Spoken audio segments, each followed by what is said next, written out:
എടുത്തിട്ടൊരു ആള് നമ്മുടെ സിനിമയുടെ ടോട്ടൽ കഥ പറയുകയാണ്, കഥാപാത്രങ്ങളെ എണ്ണി എണ്ണി പറയുകയാണ്, നശിപ്പിക്കുകയാണ്. ഞാൻ ഒന്നും പറയുന്നില്ല, പേരെടുത്ത് ഒന്നും പറയുന്നില്ല. പക്ഷെ എന്താന്ന് വെച്ചാൽ നിങ്ങൾ ആലോചിച്ച് നോക്കി, അത് നശിപ്പിക്കുകയാണ്. അതിന്റെ ഇൻകം കിട്ടുന്നത് ആർക്കാണ്?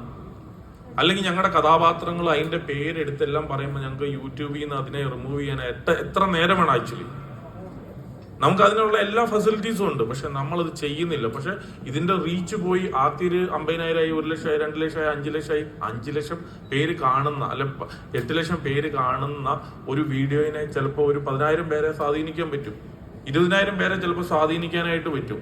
പക്ഷെ നമ്മളത് റിമൂവ് ചെയ്യുമ്പോഴോ വേറെ കാര്യങ്ങളിലേക്ക് പോകുമ്പോഴോ അതും വീണ്ടും ഒരു ടോക്കായിട്ട് വരും എന്നുള്ളത് കൊണ്ടിട്ടാണ് നമ്മളത് ചെയ്യാത്തത്. ഒരു സിനിമയുടെ ഒരു കാര്യവും ഇഷ്ടപ്പെടാത്ത നിങ്ങൾ നോക്ക്, നിങ്ങൾക്കറിയാം, നിങ്ങളിലുള്ളവർ തന്നെ വേറെ രീതിയിൽ ഉള്ള ആൾക്കാരാണ്. പക്ഷെ ഒരു കാര്യവും ഇഷ്ടപ്പെടാത്ത, ഒരു പോയിന്റ് പോലും ഇഷ്ടപ്പെടാത്ത ആളുകൾക്ക് അറിയാം എന്തോ ചിരിച്ചോണ്ടിരിക്കുക. അപ്പൊ അവരെല്ലാം വട്ടന്മാര്, അവരെല്ലാം കൊള്ളത്തില്ലാത്തവര്, അല്ല അവർക്ക് മാത്രം ഇഷ്ടപ്പെടുന്നത്. അത് മാത്രമാണ് ഇത്രയും സിനിമ നിർമ്മിച്ചിട്ട് നമ്മളെ വേദനിപ്പിക്കുന്ന ഒരു കാര്യം. അഭിപ്രായങ്ങൾ പറയാം, 100% വിമർശിക്കാം, no issues, no problem.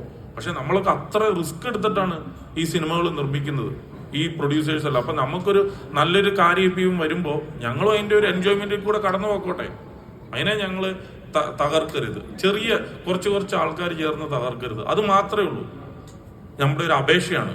Cinema നിർമ്മിക്കുന്ന അല്ലെങ്കിൽ ഒരു ഡയറക്ടർ, ഒരു പുതിയൊരു ഡയറക്ടർ, ഒരു അഭിലാഷാണ് ഒരു സിനിമ, ഒരു മ്യൂസിക് ഡയറക്ടർ, ഒരു റൈറ്റർ, എത്രയോ കഥാപാത്രങ്ങൾ, എത്രയോ ആർട്ടിസ്റ്റുകളുണ്ട് ഈ സിനിമയെ വർക്ക് ചെയ്തവര് എല്ലാം. അപ്പൊ നമ്മുടെ സിനിമ കണ്ടിട്ട് അതിനെ വിമർശിച്ചിട്ട് അതിന്റെ റവന്യൂ ആർക്കാണ് കിട്ടുന്നത്?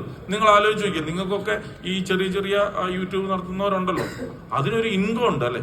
ആ ഇൻകം ആർക്കാ കിട്ടുന്നത്? അതേ ഉള്ളൂ നമ്മുടെ പ്രശ്നമുള്ളൂ. നമ്മുടെ സിനിമയെ വിമർശിച്ചുകൊണ്ടിട്ട് അത് പറയുമ്പോൾ അടച്ചാക്ഷേപിക്കുക, അതൊരു തെറ്റായ കാര്യമായിട്ട് മാത്രമേ ഉള്ളൂ തോന്നിയിട്ടുള്ളൂ. Thank you. ഒരിക്കൽ കൂടി ഇവിടെ എത്തിച്ചേർന്ന